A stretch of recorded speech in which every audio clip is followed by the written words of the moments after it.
مكان خي أبدو ثابتين أنجان مي abdoo mee dhukkuba kanaa wajji wal qabatee magaalaan Dirreedaadhaa akkuma agarru shororkaa addaatu jira magaalaanis danta dhabummaatu heddummaatu waan kana mee akkamiin ilaaltaati magaalaa Dirreedhaa wallaahi adiin magaalaan Dirreedhaa keessattuu magaalaan Dirreedhaa keessattuu akka qafiiraa akka caattaraa dallansuu rabbiiti dallansuu tana rabbiin nutti hin finnee jaan guddinni namaa nutti hin finnee warra yaman fixe warra yamanitti mangistiin meeqa itti baatee yaman miskintitti akkasitti dakkan dakkaa godhan hiji rabbiin nu malaalu ture rabbiin san arkeetii ture keessa dallansuu tana warra yaman akkasitti quraana osoo lolu jiranii quraana hojii wanni jiru islaamummaa isaanii guutuu mee kunoo yamanitti ho'i bu'ee dhukkubni kun hin buune dhaggeeffadhu haa taatu magaalaan Dirreedhaa muuzni kiiloon takka kunoo qarshi 35 nutte daabboon duraan laayitara jeeson kunoo sanuu dhabamte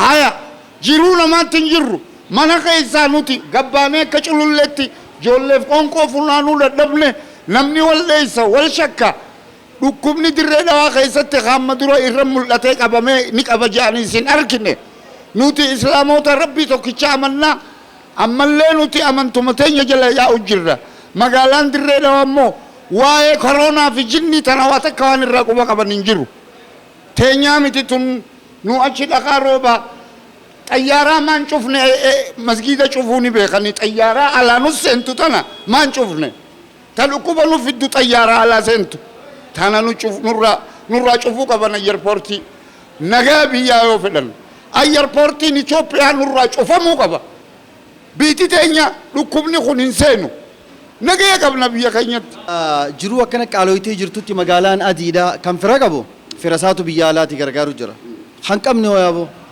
hanqabni miskinni ka khiyyaani dhuma ka beelaatu isa ajjeese beelaa isa ajjeese Iskandar Galatoomi nagaafachuu keetiif warri alaa kafira Dirreedhaa warraa qabu maallaqa hawaala erganiif miskinni ka keenyaa qawmaan qabne kun hiishi beelaani dhuma nuti warri alaatis maalun gargaarre ni jiran saboonni keenya Oromoo hedduu jira higa waan saba Oromoo rakkoo qabuuf saabunaa amma beektaa namoonni hedduun kan saabunaa waan itti bitatu hin qabnetu jira saabunaa harkatti dhiqadhaa jaanillee hin qabnu gargaarsaan kanallee hin qabnu mangistiin teenya fiifuu dhortoo kadhatti dhukkuba kana sababa godhattee tiitiiti kunoo biyya namaa keessaa dhortoo itti gagguuru jiran nuti yoo warri Dirreedhaa asii qawmaa takka hin qabne ka gidaara qabacheetuma gidaara jala oolaa oollu dalagaa hin qabnu waa takka hin qabnu sabni keenya Oromoo maan nu gargaarii warri alla jiru nu gargaaruu qaban yoo rahmata isaanis nan goone keessatti isinis jannu agartanii goddama biyya keenya kanatti isin rahmata isin akka nu gootanis ka jan waliin dabaru ilma islaamaati jannata kan islaamni waliin goddamu khaanis akka wasa kan ulaalan akka mikaayyoo goddama keenya kun kan jiraayyoo nafsee keenya bu wahala sodaanneeti asitti isin rabbi jannati jira jechuu khaqabu kan qabne irra guddaadha malee amma khaqabu waati nama qaburraa hoo maaltu eegama warra maallaqa qabu jiraami warri qabu moo miskiinaaf maal godhu qaba miskiinaaf ka waan dhukkuba kana firraa itti eeguuf kan nuuf qaba kanaafuu yoo isaan jiraatan nuti illee jiraachuu dandeenya yoo isaan hin jiraanne nuti illee jiraachuu hin dandeenyu miskiinonni kanaafuu yoo isaan jiraatanii jiraanne dhukkuba kana nurraaf eegne nuti illee dhukkuba kana duraaf bahuu dandeenya jenna Khaisaan malee naman qabnu ka. Hai. In qabnu tujjaara malee kadhannee bulla. Manan qabnu manaas nu godha. Ala galla kunoo. Ala galu jira waan nyaannu hin qabnu. Bakka rafnuus hin qabnu. Akkasin nu gargaara isin malee umaan qabnu. Abshirummaa qaama dhimmi ilaallatu wajjin maratee abbootii qabeenyaa qaama nu daawwatu jiru hedduutu jira. Isaanii wajjin waliigallee waan godhamuu qabu irratti wal mareenna. Kanaafuu dhaamsi maayyii dhaamee haati qabdi yoo jiraate. Dhaamsa biraa ani mana rakkina kamanaan na jira. Manan qabu alaan galu jira. Amma kadhadheetiin bulaalkan. Kadhadheetiin bakkaan itti seenu hin qabu. Kadhadhee bakkaan itti galu hin qabu. Afaanuma irratti hin faxaree jiraachuu jira. Saniifuu narra jiraattan na gargaara. Ayyoo ummaatii eegalatu. Akkana kun ayyoo rabbi ubrii isin yaa kannu. Rabbi ubrii isin yaa kannu nu gargaara. Warri Xaaliyaan maallaqa kan dhaqee jira hospitaala keessatti asfaaltii irratti. maaliif maalanni faayidaa hin qabu jechuudha lubbuu namaa deebisuu hin danda'u. Garuu haa ta'u laakiin hawaasni keenya hawaasni irra guddaan Oromoon saba bal'aadha saba hedduudha keessaayis miskiina ammaas nuti Oromoon irra hedduun maaliif amata dheeraa akka hin dalaganne waan adda addaati. Za'aa nuti amma biyya tana bulchuu yookaan jiraachuu eegalletti dhukkubni hamaan dhufe jechuudha. Hawaasa keenya kana soomana keessallee waan nyaatan hin qabani dalagaan akka durii miti harka qaqalleeyyiitti heddummaate duraan baajaaj ijoollee ta'ee hedduu baajaaj oftulleen torbaan takka waan dhaabbateef waan nyaatan dhaban annaa rakkisaadha. Hawaasni keenya gabbahee akka lukkutti masruufa isaa fudhatee dhufa malee waan qabu hin qabu mana keessaa. Tanaafuu rabbii isin haa laaffisu ilmaan biyyaa ilmaan sabaa ijoollee dirreedhaa keessattuu rabbi isin haa laaffisu waan dandeessaniin hawaasa keessan keessaa gandaa isinillee jibbitanii taarii baan deemtan ni beeytan hawaasa keenya rabbi isin haa laaffisu. Dhuguma wallaahi dhukkubni vaayirasii kuni akka malee uummata keenya lammii teenya miidhee jira lammiin teenya duraanuu miidhamtuudha. Waan guyyaa tokko nyaattu malee guyyaa lama daan qabnee jira.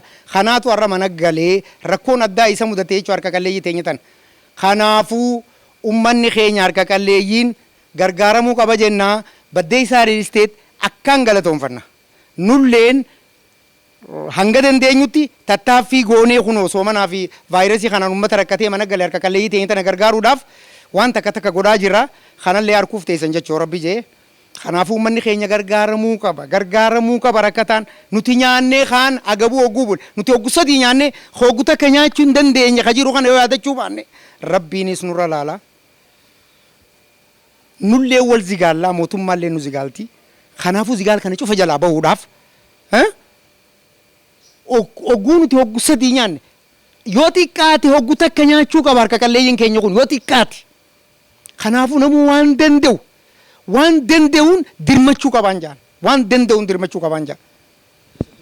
Mee keessattuu magaalaan Dirree Dhawaadhaa akka laalluu kana fakkaatti mee kana hojii ol qabatee homaan nuun jette. Wallaahi rakkoon magaalaa Dirree Dhawaa akkaan nama yaachifti.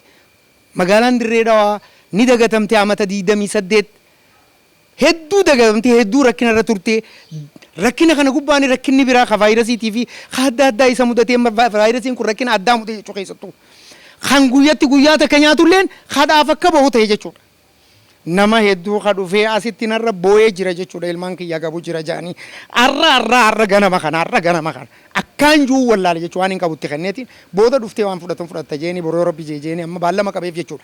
Kanaafuu rakkoon Dirree Dhawaa Itoophiyaa keessa adda Itoophiyaa keessa saniifuu uummanni Dirree Dhawaa dhaloonni Dirree Dhawaa haala jirtan Finfinnee jirtan haala jirtan dirmachuu qabdan dhaloota Dirree Dhawaa qofaa miti kan biraatis dhaloonni Itoophiyaadha naasuu Dirree Dhawaaf qabaachuu qabdaniin jaa.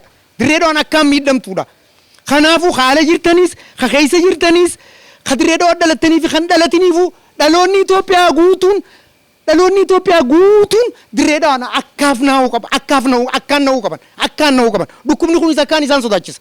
Xarafarra waan jirruuf jecha Jibuutii wajjin wal quunnamtii qabna. Karaan cufame jaan amma deengadda. Karaa cufame kanaan amma isa qaxxaamurtee Somaalee nama miilaan seenu jirti. Kun cufa rakkinaan nu as deema rakkina kana dura dhaabbachuudhaaf waan qabnuun dirmannee yaadaa fi qabeenya keenyaan dirmannee lammii teenya tana baraaruu qabna jechuudha rakkoo tana jala. Kiniina sumnii takka dabaa dhukkubsannee akkan tuunee